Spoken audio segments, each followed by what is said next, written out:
윤하하. 안녕하세요. 동희쌤입니다. 이번 시간은 왕수인의 양명학에 관해 알아보겠습니다. 왕수인은 명나라 시대의 사람으로 주위 사후 300년 뒤에 출생한 사람입니다.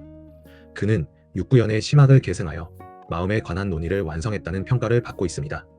왕수인이 살았던 명나라 중기에는 과중한 세금 부과로 인해 이에 불만을 품은 농민들이 자주 봉기했습니다. 이러한 사회 분위기 속에서 점차 성리학적 체제에 불만과 불신이 생겨왔고 새로운 사상에 대한 요구가 서서히 발생했습니다. 왕수인의 집안은 대대로 학자였습니다. 그러나 왕수인은 젊은 시절 말타기와 활쏘기를 좋아했고 병법을 연구하는 것을 즐겨했습니다. 이때 왕수인이 살았던 동네 이름이 양명동인데 이 이름을 따서 양명을 호로 붙여 왕양명이라고 부르기도 하고 그의 사상을 양명학이라고 지칭하기도 합니다. 왕수인은 어린 시절 성리학을 공부하며 주희의 사상에 심취했습니다. 그는 주희가 주장한 경물치지를 직접 실행해보기 위해 21살 무렵 집 앞에 있는 대나무를 대상으로 일주일 동안 이치를 탐구했습니다. 대나무를 있는 그대로도 쏘아보고 단면을 잘라서 분석해보기도 했지만 결국 아무런 깨달음을 얻지 못한 채 열병을 앓게 되었습니다. 이와 같은 경험으로 주희의 사상은 단순한 공리공론에 불과하며 오늘날의 성리학은 단순히 과거제 합격에만 치우쳐 있다고 비판하게 됩니다. 성리학에 실망한 왕수인은 불교와 도교의 신선 사상에 심취하여 다양한 공부를 했고 기존의 성리학을 완전히 다르게 해석했습니다. 이와 같은 경험으로 왕수인의 사상에 불교적인 색채가 진하게 나오는데 양명학을 가리켜 유교의 옷을 입은 불교라고 부르기도 합니다. 왕수인은 오랜 기간 동안 전장을 활보했고 농민 봉기와 반란도 여러 차례 진압할 정도로 실력이 좋았던 뛰어난 군사 지휘관이었습니다. 그는 문무에 고루 소질이 있었지만 군대에 오랫동안 종사한 장군인 만큼 성격이 상당히 용맹하고 호방하였습니다. 평생 무인으로서 살아온 그의 사상적 특징은 무척이나 간명하고 분명합니다. 다시 말해 양명학은 복잡하지 않고 직관적인 성향을 보입니다. 왕수인은 인간의 본 마음이 곧 우주의 본체라고 파악하고 천지만물의 이치가 모두 마음에 있다는 심증리를 주장합니다. 왕수인은 심증리를 심해무물 심해물이 심해무사라고 설명합니다. 이를 풀어서 해설하면 마음 밖에 사물이 없고 마음 밖에 이치가 없으며 마음 밖에 일이 따로 없다 라는 뜻입니다. 즉 모든 것은 다 나의 마음에서 비롯되는 것이니 마음만 바로잡는다면 모든 것이 이루어진다는 의미입니다. 여러분이 서울역에 내려서 방황하고 있을 때 여러분을 마중 나와준 친구를 보게 되었습니다. 서울역에 수많은 사람이 있음에도 불구하고 여러분들은 그 사람들 중에 오직 친구만 눈에 분명히 들어오게 됩니다. 그것은 나의 마음이 곧 친구를 향해 있기 때문입니다. 다시 말해 나의 마음이 향함에 따라 비로소 그 존재가 내게 뚜렷하게 다가오는 것입니다. 실제로 왕수인은 저 바위 위에 핀 꽃이랑 내 마음이랑 무슨 관련이 있습니까? 라는 질문에 대해 당신이 이 꽃을 보지 못했을 때는 고요했으나 당신이 이 꽃을 본 순간부터 빛깔이 분명하게 되었습니다. 따라서 꽃은 당신의 마음 밖에 있는 것이 아닙니다. 라고 대답했습니다. 꽃은 원래 그 자리에 있었지만 마음이 꽃을 향한 순간에 비로소 꽃이라는 존재의 의미가 부여된다는 뜻이라는 의미였습니다. 왕수인에 따르면 인간의 마음은 심체와 의념으로 구분됩니다. 심체는 마음의 본체로 지극히 평정하고 지선한 것이라고 설명합니다.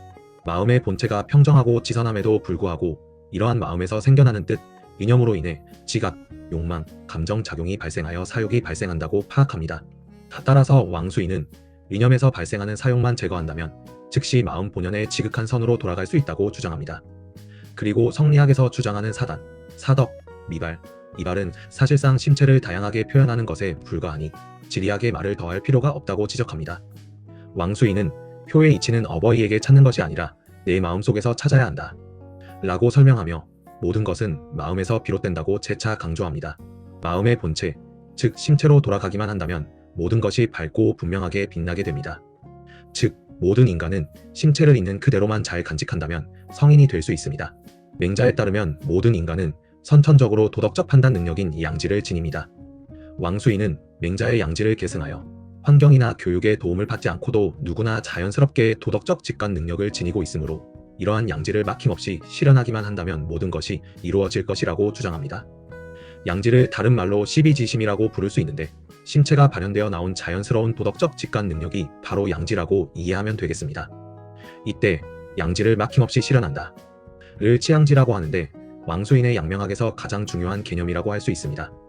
양지를 실천한다는 것은 의념에서 비롯된 지각, 욕망, 감정의 옳고 그름을 알아차리고 이들을 올바르게 감독하고 지도한다는 말과 같습니다. 이때 양지는 누구나 가지고 있으므로 굳이 양지를 알기 위해 별도의 경전 공부나 외부의 이치를 궁구하는 노력을 할 필요가 없다고 강조합니다. 이를 근거로 하여 왕수인은 올바른 지식을 지닌 사람은 반드시 행동으로 옮길 수 있기에 행동하지 못하는 앓은 진정한 앓이 아니라는 지행합의를 주장합니다. 지행합의에 따르면 앓은 행동의 시작이고 행동은 앓의 완성이므로 암과 행동은 둘로 나눌 수 없는 하나의 공부일 뿐입니다. 물론 앞서 살펴본 성리학자 주의도 지와 행이 함께 이루어져야 한다고 강조하지만 주의는 엄밀하게 지와 행을 구분하여 파악하고 있습니다. 주의는 앓이 먼저고 행동이 나중이라는 선지후행과 중요로도 따지면 행동이 앓보다 우선한다는 중행경지를 주장합니다. 그러나 왕수인은 이들을 이렇게 구분하는 것 자체가 문제이며 암과 행동은 결단코 구분할 수 없다고 강조합니다. 옳은 일은 반드시 행동으로 옮겨야만 옳은 것이 되고 나쁜 일은 생각만 해도 그른 것입니다. 따라서 일이 있든 없든 늘 의념에서 발생하는 사욕을 제거함으로써 양지를 실현하려고 부단히 공부해야 합니다. 다시 말해 지와 행은 하나의 공부인데 올바르게 안다는 것은 곧 내 마음의 양지를 제대로 실현한 것이므로 지행합일은 사실상 치양지와 같은 말입니다. 이런 관점에 근거하여 왕수인은 주의가 주장했던 궁리공부, 즉 경물치지를 비판하고 완전히 새로운 관점으로 재해석합니다. 주희의 경물치지는 사물의 이치와 내 마음의 이치가 모두 하나의 이치로부터 비롯된 것이라는 가정으로부터 착안합니다. 모든 이치가 하나의 이치에서 비롯된 것이라면 보다 쉽게 파악할 수 있는 이치만 분명하게 파악한다면 내 마음의 이치도 금세 파악할 수 있을 것입니다. 주희에 따르면 자신의 마음 안의 리는 사욕에 의해 쉽게 가려지므로 내면의 성찰만으로 마음 안의 리를 쉽게 파악하기 힘들다고 주장합니다. 이에 따라 보다 파악하기 쉬운, 가깝고 친숙한 사물의 이치부터 하나씩 파악하다 보면 어느새 모든 사물에 통하는 이치를 꿰뚫게 된다고 합니다. 그러나 왕수인은 실제로 주희의 이와 같은 주장에 젊은 시절 대나무를 경물치지하다가 크게 아팠다는 경험이 있었으므로 주희가 제시하는 경물치지 개념을 반대합니다. 왕수인에 따르면 경물에서 격은 나아간다라는 뜻이 아니라 바로잡다로 해석해야 한다고 주장합니다. 즉 경물은 사물을 바로잡다라는 뜻으로 보아야 하는데 마음 밖에 사물이 별도로 없으므로 경물을 마음을 바로잡다로 해석합니다. 따라서 내 마음만 바로잡는다면, 다시 말해 치양지한다면 마음의 본체로 돌아갈 수 있다고 가정하고 있습니다. 왕수인은 이와 같은 경물치지의 해석에 근거하여 주의가 주장한 경물치지는 암과 행동을 구분하고 앓을 우선시함으로써 제대로 알지도 못하고 제대로 실천하지도 못한다고 비판합니다. 왕수인의 사상은 결론적으로 모두 치양지로 귀결됩니다.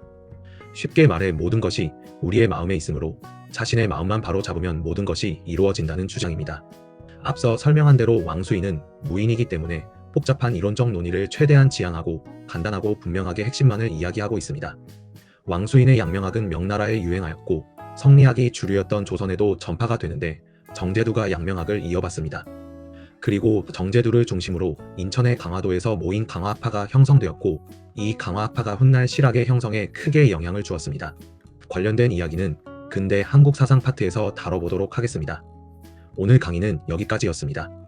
다음 시간은 주희의 성리학을 한층 더 발전시켰다고 평가받고 있는 조선의 성리학자 이황과 이이의 사단 칠정론에 관해 알아보겠습니다.